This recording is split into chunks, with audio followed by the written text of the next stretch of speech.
দুর্গাপুজোর প্রাক মুহূর্তে দাঁড়িয়ে এবার রাজনৈতিক পালা বদল কিংবা দল বদলের একটা হাওয়া বইছে। বৃহস্পতিবার কমলপুর মহকুমার সুরমা বিধানসভা কেন্দ্রের মঙ্গল সিং পাড়ায় বিভিন্ন রাজনৈতিক দল ছেড়ে ভারতীয় জাতীয় কংগ্রেসের দলে যোগদান করেন এবং কার্যত জানা গেছে এদিন যোগদান সভায় সুরমা বিধানসভা কেন্দ্রের মঙ্গল সিং 25 পরিবারের 145 জন ভোটার কংগ্রেস দলে যোগদান করেন। তাদের হাতে দলীয় পতাকা তুলে বরণ করে নেন রাজ্যের প্রদেশ কংগ্রেস সভাপতি আশিস কুমার সাহা, রাজ্যের কংগ্রেস প্রভারী ক্রিস্টোফার তিলক, পাশাপাশি ধলাই জেলার কংগ্রেস নেতা মানিক দেব, সুরমা ব্লক কংগ্রেসের সভাপতি রতন চন্দ্র এবং কমলপুর ব্লক কংগ্রেস সভাপতি দেবব্রত মালাকার সহ অন্যান্য নেতৃত্বরা উপস্থিত ছিলেন। কি রয়েছে বিস্তারিত শুনুন। এই সরকারটা ইলেকশন কমিশনকে অবৈধভাবে কাজে লাগিয়ে ক্ষমতাসীন হয়েছে।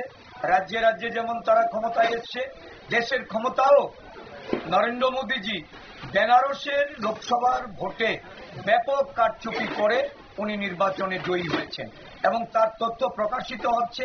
জনগণ আজকে দেখতে পাচ্ছে যে একটা সরকার কিভাবে জনগণের সমর্থনবিহীন, জনস্বার্থ জনবিরোধী একটা সরকার গদিতে ক্ষমতাসীন হয়েছে। কর্পোরেটদের স্বার্থ রক্ষা করে যে সরকার পরিচালিত হচ্ছে, আজকে জনরোষ একটা ব্যাপক পরিমাণ সারা দেশে পরিলক্ষিত হচ্ছে এবং এই বিজেপি দল ছেড়ে আজকে মানুষ কংগ্রেস দলে যোগদান করছে। এটা সারা দেশে, আমাদের রাজ্য, আজকে আমরা মঙ্গল সিং পাড়ায় এসেছি, আমাদের একটা কৈলাসহরে কর্মসূচিতে আমরা যাচ্ছি।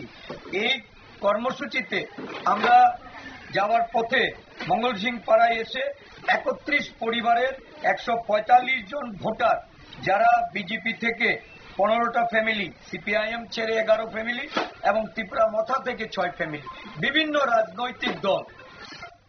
আপনারা শুনলেন কংগ্রেস সভাপতি আশিস কুমার সাহার বক্তব্য। এদিন 31 পরিবারের মধ্যে বিজেপি দল থেকে 15 পরিবার এবং সিপিএম দল থেকে 11 পরিবার এবং ত্রিপুরামাথা দল থেকে 6 পরিবার যোগদান করেছেন কংগ্রেসের পতাকা তলে এবং এই যোগদান সভায় রাজ্যের প্রদেশ কংগ্রেস সভাপতি আশিস কুমার সাহা ও রাজ্যের কংগ্রেস প্রভারী ক্রিস্টোফার তিলকজি যোগদানকারীদের উদ্দেশ্যে এদিন শুভেচ্ছা বার্তা রাখেন।